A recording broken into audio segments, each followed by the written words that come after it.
Recently I had some car trouble, I couldn't get my car to start, and I'm mechanically impaired, so I didn't know what to do. So I called up my father-in-law, because he's Mexican, so he knows everything about cars, he just naturally does.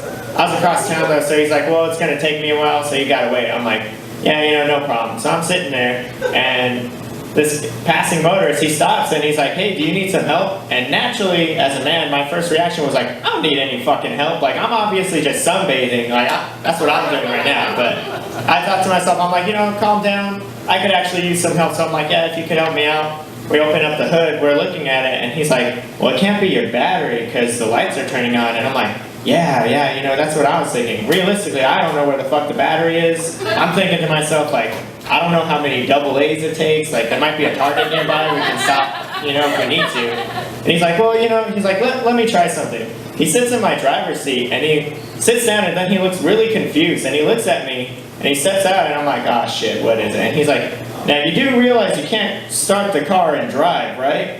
And I'm just like, oh, shit. And I didn't even know what to say. Like, I'm trying to save my manhood, So I just say the first thing I can think of. I'm like, well, I had to figure out something to get you to pull over, brown eyes. Long story short, we've been dating for about a week now, and I just can't find it in myself to tell him I'm not gay, He's just so nice, Like I said though, I'm not really manly though, like, by no means. Like, my dad thinks that, like, being a man is all about, like, sports and shit. Doesn't help either that my brother, he's super athletic. Like, he likes skinny, shoulder pads, guys piled on top of him. He's into that kind of shit.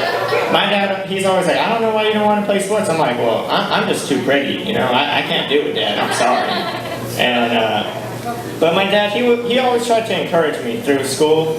Thing is though that he's from Texas, so he has this like really fucked up way of like trying to get me to like do something. He would just say really mean things to me, like he'd say, oh, you might want to try out for baseball because gripping a dick in between your hands, that's the same as grabbing a bat, right?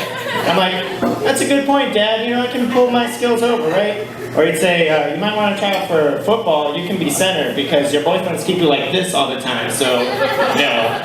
And I'm like, yeah, that's a good point. I'm a pro by now, right?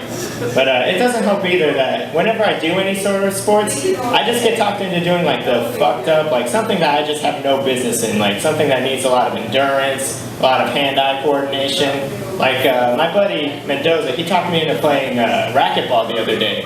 Which if you've never played racquetball is like, you just need to think of the scene in Star Wars when Han Solo shoots at the door and it's like ricocheting around the room. Like, that's literally racquetball. You're in this like small room, you've got 3 wooden walls, you got this plastic wall in the back so that while you're jumping around, all the people working out are just sitting there like, oh my god, he looks so stupid in there. So fucking stupid.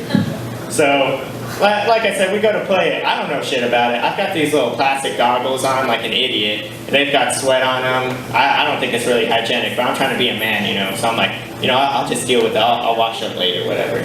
So my buddy, though, he takes the ball. It's like this little rubber ball, and he hits it with the racket. And this fucking ball explodes around this room. I'm hunched over, and I'm like, oh, fuck me. Because the thing is this ball is like jumping around the room, and I'm Asian, so I don't really have any peripheral vision, so I'm sitting there like, this is like a fucking horror film. Like, I hear this ball bouncing around this room, but I can't see the fucking thing. So I'm just sitting there, I'm like, I'm gonna fucking die in here. Meanwhile, I'm hunched over like this, my buddy's behind me just jumping around, just, and I'm now embarrassed because I'm like, everyone in the gym is like watching us like, I think those 2 tards need some help playing leapfrog because they don't know what they're doing in there. Finally though, like, I lock eyes with this ball because it's coming straight at my fucking face. And I do the only thing I can think of. I just get up and I'm like, ah! Thing hits the floor. My buddy, he flips out at me though. He's just like, what the fuck are you doing? He's like, why'd you move out of the way? You need to get on top of it. I was like, dude, it was coming at my face. I'm too pretty for this. I just can't take balls to the face. I'm sorry. And he says to me, your dad never taught you to take balls to the face? I'm just like, what kind of fucked up childhood did you have, dude? Cool, thanks. My name's Joshua Giordano. Yeah, sorry, that was just a short set.